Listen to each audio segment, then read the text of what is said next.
We've got the next guest coming on, the legendary Karlos, who we have had on previously. Hello there, Karlos. How are you? Hello. Don't try and big me up, you mate. Too much. How you doing, dude?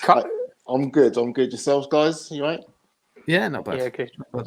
Karlos, we've already had one atheist change his views on the channel, so All right. so we're hoping for a 2 for 2. All right. Okay. Yeah. I mean, unfortunately, I have missed some of the conversations, so I hopefully you won't have to repeat yourselves too much. I think I've got the general gist of it, and I did watch the part 1 of the stream where you were focusing on more of the stage 1. So I think just to set the scene, I mean, based on the original discussion that you had, I'm pretty much happy with, accepting that there has to be something necessary as the cause or the reason for why everything exists. So I'm pretty much happy with stage 1. I've not heard all of the arguments for your arguments for step 2. I suppose just from a general standpoint and previous thoughts I've had on this particular question, I don't negate the existence of God or discount it for any reason. I think it's rational to believe that a God is possible, but I also think other possibilities are rational, and I think we kind of have an epistemological problem trying to get to the bottom of ontological conclusions, because we're just bound by that distinction between epistemology and ontology. So I think we're always going to have a problem trying to arrive at suitable conclusions that we can be happy with. All we can do is get to approximations because of the other ontological possibilities that are out there, such as deism, pantheism, naturalistic pantheism, panpsychism, an evil God. There's many different possibilities on an ontological level that could be the answer. So Karlos, all we want to do is at this moment in time, we want to say, can we go from a necessary being, being here, meaning foundation to reality, a necessary being, to a necessary being that is conscious and chose to create? So that's what we're trying to do. So from what I understand, what you're saying is you are agnostic as to the nature of the necessary being. You believe a necessary foundation to reality exists, but you're agnostic as to whether it is naturalistic or mechanistic, or whether it is a willful agent, what theists would call God. Yeah, pretty much. And I think with without any evidence to distinguish between the many possibilities, it's going to be difficult to try and come to a decision as to what, you have to be able to rule out the other possibilities with your explanations, I think. Yeah. So Karlos, really quickly, why did you come to the conclusion of a necessary being in the first place? Very briefly.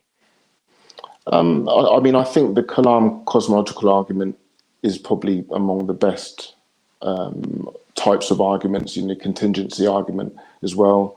I think these arguments work very well from a logical point of view, but obviously we're using like empirical knowledge to try and come to ontological conclusions. So I don't think that we can even. We can't. Yes, I accept that there's a necessary existence for everything else to exist.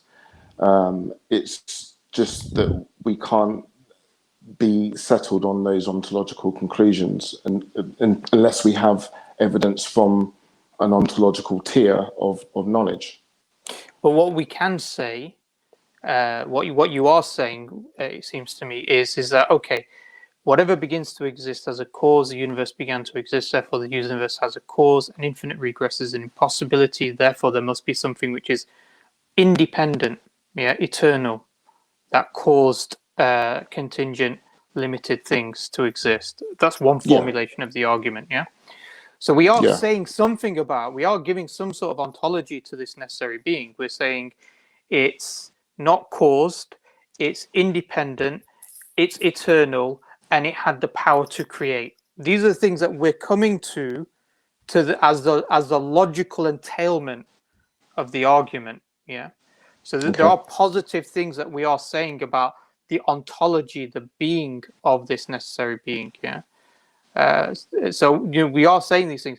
And the next question is that okay, using basically the same premises of how we came to a necessary being, we're going to use the same premises and say, well, this necessary being, the best explanation or the only explanation is to assign a will, intentionality. And the reason why I would say that is what I said to Justin earlier. I don't know if you heard that conversation with Justin, but I said to him that, look, if you've got everything necessary for an effect to take place, so if everything necessary in a cause exists to cause an effect, and the cause itself is not, has no choice but to cause, then what you're going to have? You're going to have an effect, isn't it? Does that make sense, Karlos? Yeah. In a deterministic way. Yeah. Now, if the cause is eternal, what would the effect be? If the cause was eternal. Yeah. So when you talk about the cause, you mean the necessary existence? Yeah. So everything necessary for this necessary existence to cause its effect exists because it's independent. There's nothing external to it. So if this eternal cause exists and it was compelled to create, then the effect would be what? Would it be temporal or eternal? Would it be temporal or eternal? I'd say. Meaning, would it have a beginning or would it always exist? I think, well, there's a possibility it could be either, depending on the nature of the necessary existence. So the necessary existence has to cause. It cannot not cause. Is that what you believe, is it? No, I'm saying from this, I'm using this as an argument to say that if we accept a necessary being does not have a will, meaning it was compelled to have the effect or cause the effect, then for the cause to exist, you would have the effect. Yeah. It would necessitate the effect. Right. Yeah, it would necessitate. Yeah. Now, if the cause is eternal, the effect would have to also be eternal. Yeah. I can see where you're going with that. Yeah. Yeah. So in the argument you've already accepted, which is that actually an infinite regress of contingent limited beings is impossible, then we've accepted that contingent beings, which also includes the universe, had a beginning to its existence. It didn't always exist. Yeah, but I mean, when we say that, we're only talking about our space and our time and our matter within that. So anything outside of that could be subject to different rules. Yeah, but that's why, Karlos, that's why I asked you the question, why did you come to the conclusion of a necessary being? And you said, well, and we went through very briefly the cosmological argument and the contingency argument, because both these arguments, they're not necessarily talking about different types of contingency. They're saying all contingent being needs a necessary foundation. The necessary foundation is the cause of all contingent beings, but all contingent beings had a beginning to their existence. So that's what you've agreed with. You've agreed that contingent beings, includes the universe, had a beginning. There's something outside of contingent beings that is the cause which did not have a beginning, is eternal. This eternal cause, exists, but not an eternal effect. Right. Temporal. Yeah, it's temporal. That's right. So on what basis can you say that the eternal cause is necessitated to cause an effect when the effect is not necessitated in this instance? The effect did not have to exist. The cause did not have to cause the effect. That's what we're coming to in terms of our observation of a temporal contingent universe or existence. The cause did not have to cause. If it did, then the effect would be eternal. Yeah, I don't know. It's difficult because the whole concept of time becomes very difficult when you're talking about eternal things that are contingent, because obviously if you believe that God exists and God is eternal, then you believe in in essentially an infinite past, and then that sort of goes outside of our understanding of what time actually is. So when you're saying that, yeah. Go on. So when you're saying No, that, I was going to say, Carlos. So I think the point being is that you could still say we sort of agreed upon certain key premises of the argument that an infinite regress is impossible. Yeah. So there can't be an eternal amount of events of limited things, in this chain of series. That's impossible. There's an eternal cause that started a chain of events. Yeah. Mhm. Now, if you're like I said, the other way to argue, the other way would be to say, okay, well, the eternal cause was compelled to cause, so therefore it had to cause its effect. So the effect would have to be eternal. Yeah. So that's the other way of arguing it. That's what you would say. Okay, so therefore the universe and contingent things are eternal in infinite regresses exists. That explains, or that allows us to be in this agnostic position of saying, well, is the necessary being a creator or mechanical force? But I'm saying we're not allowed to be in the agnostic position because we've already accepted an infinite regress of contingent beings is impossible. Yeah. So it had a beginning. There's a beginning in the chain. Yeah. Which therefore means it's not eternal. However you want to frame time, relational, idealistic, objective, however you want to frame time, it had a beginning. Yeah. Whereas this cause did not have a beginning. Therefore, the cause was not compelled to cause the effect. Right. Okay. That's what we observe. So, like I said, we're already making ontological, positive claims about the ontology of this necessary being, that it's eternal, that it's independent, nothing external to it, that it caused and created contingent things. We're already making that. And I'm saying the other thing that we can make as another property is that the cause, this necessary being, is not compelled to create, which means it chose to create. That's the other attribute and property we would attribute to the necessary being. This doesn't necessarily mean that therefore you need to become Muslim, Carlos. I'm not saying that at all yet. all I'm saying is that it takes you from just being a simple agnostic atheist to somebody who would say that actually theism has a strong rational foundation for it. Yeah. In fact, adopt theism. I don't know if you can go straight to theism though, because you've still got deism. Well, if you want deism, yeah, you can argue for deism, yeah, but you're not arguing for atheism anymore. I think Jake wanted to come in. Sorry. Yeah, go for it. No, I was just going to say, I mean, what's the dichotomy that you're drawing between deism and theism? Well, obviously, with deism, it's to suggest that a God exists, but either doesn't care or doesn't intervene with the natural world or is, human beings or anything like that. So that's the major distinction. So that's what I'm saying. You couldn't jump from the arguments that you've made to straight to theism. You'd need a few more steps. Yeah, we just mean that God exists. Yeah, but I would even say that it is possible, if we're saying that these things are dependent upon God, that they're permanently dependent. They never become independent from him. And so theism itself, as this position that God creates things and then leaves things to kind of go on without him, is to suggest these things become independent in a way. And I think we've give good arguments to suggest that this is absurd, that these things are dependent upon the thing, that necessary being. And so if you're willing to attribute at least a will to this necessary being, and we can get to the conclusion that it's consistently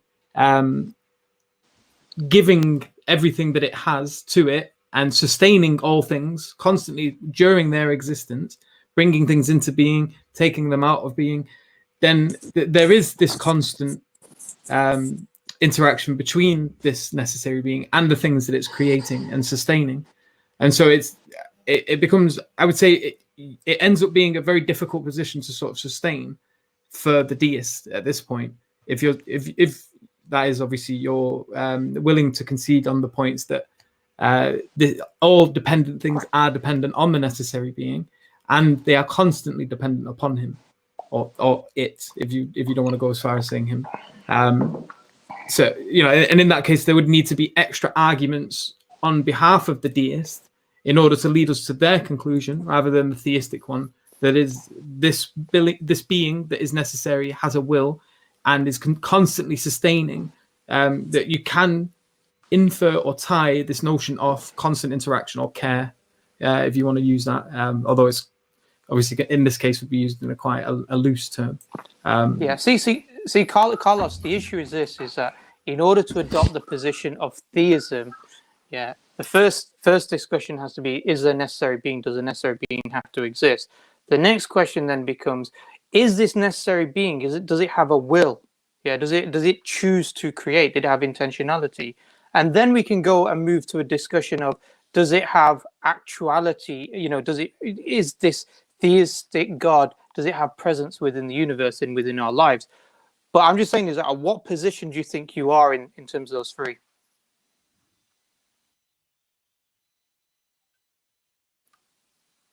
So, Carl, I don't know if Carlos, you're on mute. If you can. Yeah, you've muted. Sorry. Yeah. Sorry. So on those three things, there's a necessary being. That's it. Initially, that's what you said. Then you had a necessary being with a will. This is where we were trying to get to. And then obviously the third position would be this God intervenes within the universe. Now, all we're trying to do is get from number 1 to number 2 at this moment in time. To say it has a will. It wasn't compelled. It wasn't forced to create, because if it was forced, then the universe, then the contingent beings would be eternal. So you're saying in that case that if the God that you believe in does exist, that he could have existed in the way that you understand him, but chosen not to create our universe. Is that what you're saying? Yeah. Could have chosen created a different universe. Didn't have to create the universe. Because if the cause is some kind of mechanistic, deterministic, naturalistic thing, then how do you explain how you get the temporal effect from the eternal cause? That's the whole question. Right, I see. And even if you went with some type of quantum fluctuation and indeterministic thing, it still would have happened. Even if it happens at a probability, it still would have happened eternally. Mm. Otherwise, how do you explain that? How do you explain that change? Even in that, if we're looking at a naturalistic explanation, whether it's deterministic or indeterministic, I still don't see how either one would solve the problem of an eternal effect, cause producing a temporal effect. It doesn't seem to add up. So what we observe is our universe, which we agree is temporal, right? Yes. So, but we don't have knowledge of anything outside of our time, space, or anything like that. So we don't know if that is temporal or not. So what I'm saying is that there's potentially other steps that we're missing out, and we're jumping straight from, an eternal creator where nothing else outside of it exists. Do you think it could be matter? Temporal. Do you think it could be matter? This other thing that we're thinking of? Potentially, yeah. So you think matter could exist outside of time and space? Not our matter, but other matter. Yeah. But then in that case, what is this? Other matter, I don't even know what that would look like, what that even would mean. Define matter. What do you mean by matter exactly? Because if you're saying not our matter and then moving it to this sort of atemporal substance, what is it that it shares with what you're referring to as our matter, so that you can still refer to it with the same concept or term? So, I mean, obviously, scientists postulate a possibility of a multiverse. So that would be an example of matter that exists outside of our time. Yeah, and but space. even that matter that they postulate, it's not some like radically different concept. It's just the existence of other possible universes. So, and that's what I think Sharif was trying to point out in the beginning, or question: how did you get to the place from the necessary being to begin with? Because now, when we're dealing with the second stage of the cosmological arguments, I feel like we're moving back to the first stage of how we got there to begin with. And if you already conceded on that, I don't see how, when we make the secondary points, you're moving back to considering, the sort of preliminary points that got us here. That's the problem I see in this discussion. Karlos, if I could say something, this thing about matter, some different kind of matter, right? I mean, first of all, I mean that's very vague. I mean, so basically, you're saying something, right? What is this other kind of matter? Well, it could be God. I'm not saying God is made out of matter. What I'm saying is, you're basically it's very vague to the extent that it could basically this definition you're postulating could encompass any kind of thing out there. So you're in agreement with us that there is something that is necessary, and you're saying that the nature of this necessary thing, as far as its substance is concerned, is a mystery. Because I mean, saying some other kind of matter is as good as saying it's something that we don't know, right? I mean, I don't know how you'd label it matter if it's completely unlike what we know as matter, right? So what you would say is that it's something else that's natural. And then we would ask the same kind of questions about this natural thing, right? That Sharif was just asking, and that we've been asking this whole stream about the nature of this, what you call a natural thing, and the causal capacity that it has to contain, to create or to cause a contingent world.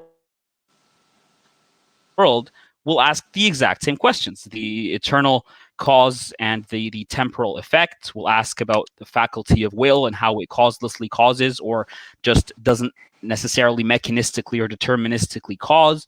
We'll ask about the nature of the contingent world and how the properties that we find in the contingent world are very arbitrary, in the sense that electrons and protons and stuff have certain charges, and everything is very arbitrarily limited in terms of its properties, and it's in a very specific way. It's extremely contingent, that it's really shouting for some kind of an explanation. So when we say that that's the nature of the contingent world, and there is a necessary thing that actualized it, and there is an infinite number of possibilities that could have been actualized, we can say that we can infer some aspect of or some faculty of choice there too. So what we're doing is we're agreeing that there is a cause, there is something necessary, and you're agreeing with us.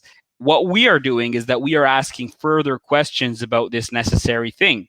You're saying that there could be other possibilities that we don't know about, but you could say the same about everything. You could say the same about scientific theories, like the theory of evolution. It could be possible that there are other explanations that we don't have access to right now. But what we're doing is we're working with what we have, and we're making an inference to the best explanation in the weak sense of the argument, or a deductive argument in the stronger sense. But the more compelling aspect here is as opposed to scientific theories and inductive arguments, what we're saying is that this data set that we're working with couldn't possibly change, in the sense that as far as science can take you, your epistemic standpoint is going to be the same with regard to the philosophical questions you ask about these ultimate explanations of this contingent world. They're not going to change in that sense, because you're limited by your observation. So what we're doing is we're saying that this necessary thing that we all agree exists, we're saying that we can use the same reason that we apply to our inspection of the world in general. We can be consistent in asking similar questions about it, and we can reasonably come to certain conclusions, even if in the weaker sense it's within a fallibilistic paradigm, in the sense that, okay, we could be wrong, fine, but I mean, that's not really news, because we could be wrong about anything in a strict epistemic sense, right? But are the explanations good? Are the arguments good enough to at least say that there is a rational basis, there is a rational foundation for reality, in the sense that this the way I'm thinking right now, this line of reasoning I'm giving you, I think you should at least acknowledge that I can be reasonable in reaching these kinds of conclusions from my way of thinking and from deriving these more generalized principles from the basic epistemology that we use as a whole. So I think that's the broader point here. Yeah, I think I'm not saying. Yeah, I mean, I definitely think it's a rational pathway that you're taking. I just think the whole discussion is just only going to bring us to approximations. It's not going to, even if we think we're using rational logic here, then it's not necessarily going to give us answers that we can be certain about, and stop looking for the answer. Why are you looking for certainty? What other domain of knowledge do you look for certainty in? Like science? Do we speak with certainty when it comes to scientific knowledge? No, we can't do. Okay, so that's the point. So why are you willing to accept knowledge in general on fallibilistic grounds, but when it comes to these questions we're asking about ultimate explanations, you're saying no, we have to be 100% certain? Yeah, because when we're talking about ontology, you need evidence from that tier of knowledge to even be able to have a rational discussion. I mean, if we said like the matrix was that third domain, that sort of necessary existence, the real world, as it were. If we were like I don't know if you've seen the film, but if we were somehow transported to the real world from this world, we would now be in the realm of evidence from that tier. But we're locked in our reality, so we do have that fundamental problem. But you're talking about our bubble of experience, but then we're going to disagree on what that bubble is. So, for example, a solipsist would say that his bubble of experience is only his first-person perspective, and everything you say about the external world is just meaningless gibberish, right? And then that bubble is going to keep expanding. Someone else is going to say, no, it's our immediate experience, and we can't even make inferences to best explanations about unobservable things. Someone else is going to tell you, no, we can make inferences, but let's keep it within the bubble of our universe. And then we're going to ask questions, but what do we mean by our universe? Okay, let's talk about the cosmos. And then someone else is going to say reality, but what is reality? So we're going to disagree on what really constitutes this bubble of experience we're talking about. And what I would say is that there's really no difference. You're just always making claims about reality as a whole, and you do make inferences from the observable to the unobservable all the time. So I don't know why there isn't a very, like, why is there this exception when it comes to the ultimate grounding of reality? Because, when we're talking about epistemology, we're either locked in our imagination and we can come up with all sorts of explanations for reality and the true nature of reality. We can then go to the second tier and use epistemology. We can use empirical data to back up what our original thoughts were in the first tier. But then when we go and try to get to this third tier of knowledge, ontology, you're always working from a bottom-up perspective. Yeah, but, you're always trying. But Karlos, you already agreed. This is why at the beginning we mentioned certain points. You already agree. We've already gone from contingent realities to a necessary reality. So we're already talking about something that's outside of quote unquote the empirical realm, what we can experience. So we've already agreed. Me and you agreed upon that. This is what we agreed upon. Yeah, I mean, I was going to ask you that question because you arrived at something necessary through supposedly non-empirical means. So you agree with Sharif on that? Yeah. Yeah, but I did start off by saying that it's just an approximation, just because of our, just limitations on an epistemological level. So even though I accept it makes complete rational sense, and I'm happy to go with that. It is just an approximation, and I'm still open to revision. Okay, right. But then just bringing it back to the will question. I mean, if we said that the necessary existence or necessary being isn't conscious, it's some form of naturalistic pantheism, would you, and in that scenario, the fact that contingent things that exist came about randomly, for argument's sake, so it could or could not have come about, do you still class that as a will in the same way that you've been talking? No, because naturalistic atheism. Go ahead, Jake. I mean, even like we explained, I was trying to explain earlier about if it's a naturalistic explanation that's indeterministic, you still have the same problem of explaining how you get the temporal effect from the eternal cause. I mean, I don't see how indeterminism would solve that problem from a naturalistic perspective, because even if it's indeterministic in the sense that it happens with a probability, it still is inevitable to happen nonetheless in that sense. One of those probabilities is going to happen. So how do you determine that God isn't deterministic in the same way? Well, because God has a will, whereas nature doesn't. Or at least in the understanding... How are you determining that, though? What's that? Because contingent beings began to exist. If we accept that if X causes Y and X exists, Y exists, if X is eternal, then Y would be eternal. Yeah, if X exists that causes Y, but X exists but Y doesn't exist, then it means that X was not compelled to cause Y. Right. Is that your justification for saying that necessary existence has a consciousness? Yeah, that's one of the explanations. One of the evidences that we're using here. We're using 4 different evidences. Yeah, but one of those evidences. All I'm doing, Karlos, is using your premises to your arguments that you've come to the conclusion of a necessary being. Yeah, I've not gone outside of that. And I'm saying, based on those arguments that you already hold on to, whether it's, good explanation, rational explanation, whatever it is, the logical entailment of that would come to the conclusion that the necessary being was not forced or compelled to create by some mechanistic force. Yeah? Because if it did, then the universe and contingent beings would be infinite or eternal.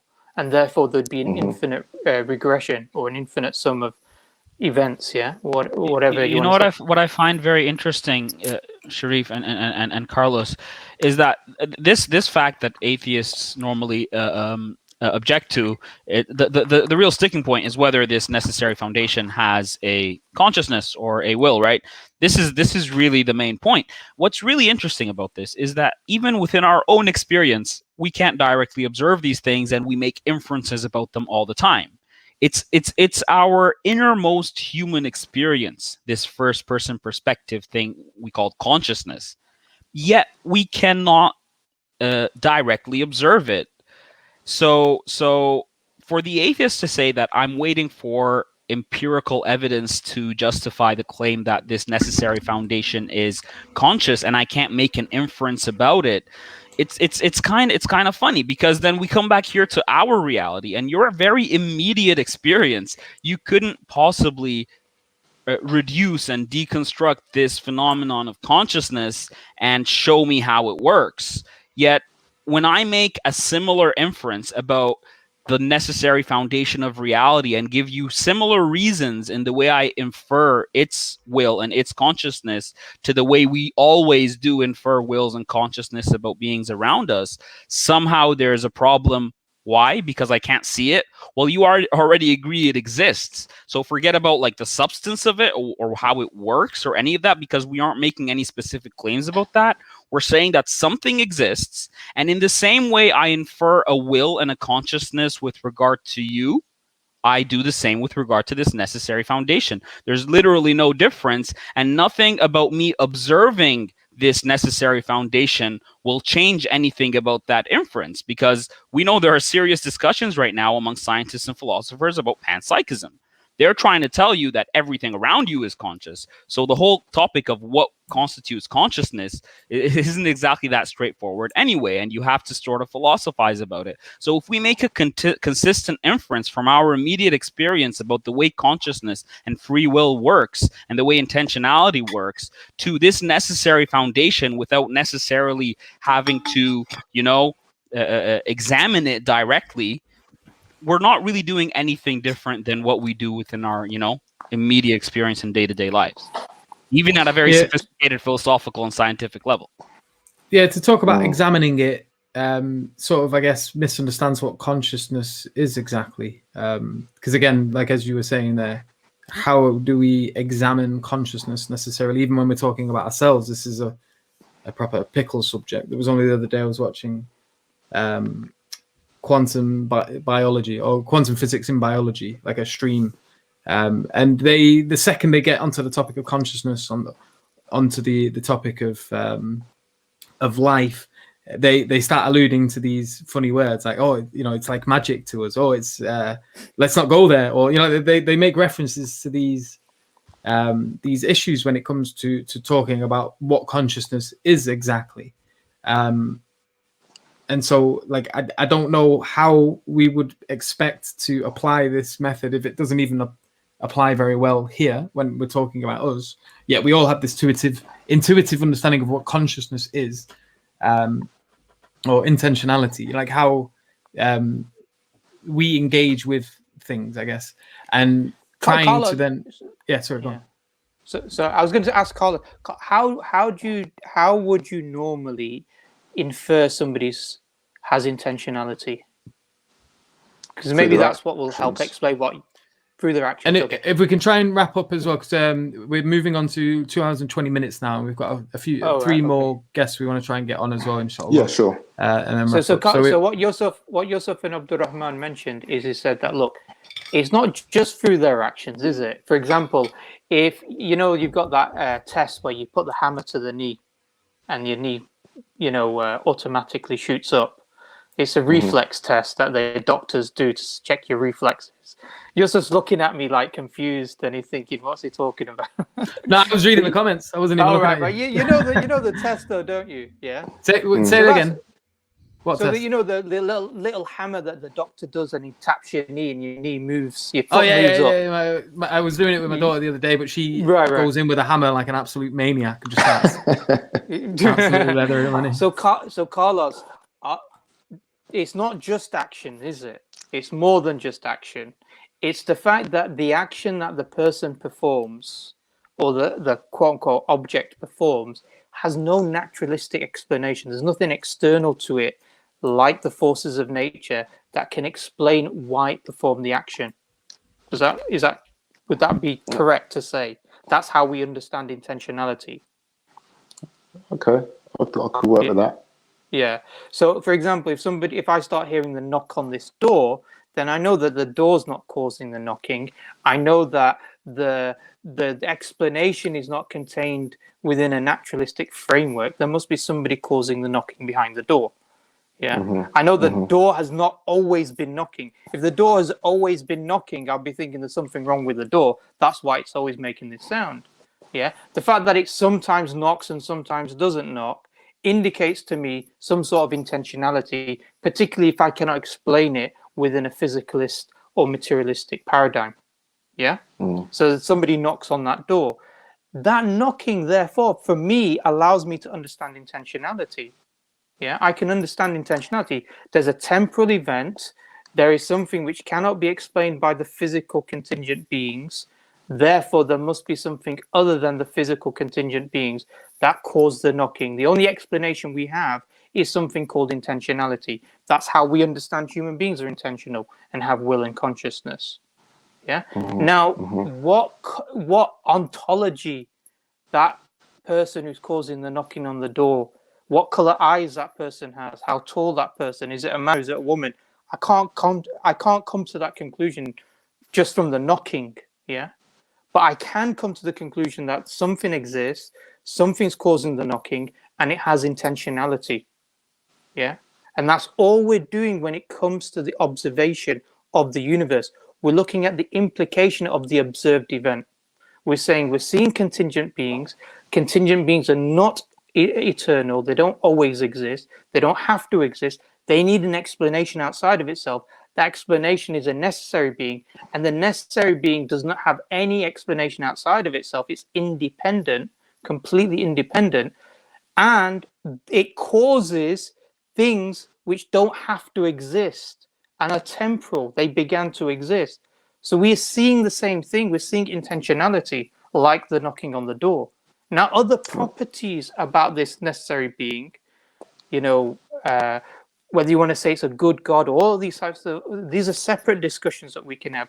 But at the very least now we've come to a conclusion that a necessary being had intentionality, had will.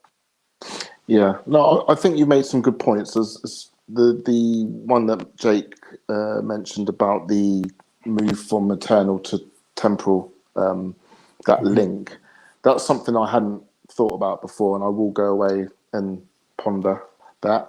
I will give that some time and maybe come back with some thoughts. But I think it's a good point to make, and it's something that as an atheist I need to think about, because I've always, as far as I've investigated in terms of this subject, when I look at the different possibilities to explain the necessary existence, because there are other possibilities out there, I think we obviously have to be able to rule the other ones out, or show which one is why one is superior. And the way I've always looked at it before is probably from like an Occam's razor point of view, whereas the one with the least baggage is the one that makes the most sense. And obviously when we do that, naturalistic pantheism or some sort of pantheism is to be preferred on a Carlos, I have to stop you there. That's got more baggage and it's more complex than a necessary being with a will. But let's save that for the next stream. But yeah, Carlos, that's really important. Yeah. It's not simple beings don't mean that it's just literally simple. It means it doesn't have more complex explanations, more metaphysical baggage to it. And when you start positing an infinite number of universes, that's no longer simple. Or when you posit a materialistic, naturalistic pantheism that didn't have a will, but doesn't have the explanatory power to explain why temporal events and temporal contingent beings began to exist, even though this is eternal, it's not a simple explanation. So the simplest, using Occam's razor, the simplest explanation would be a necessary being with a will.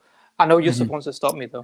Because this is an interesting conversation, but I know it's going to open up a whole another 10 hours of talking. So we just need to cut it there, because we've got another 3 people on that we want to kind of get on quickly, inshallah. No problem. Appreciate you coming on as always, Karlos. It's been a pleasure talking to you, and inshallah we'll see you again on a future episode. Yeah, I'll be back. And we'll further this conversation. Take care, bro. Thanks now. Bye. Bye-bye.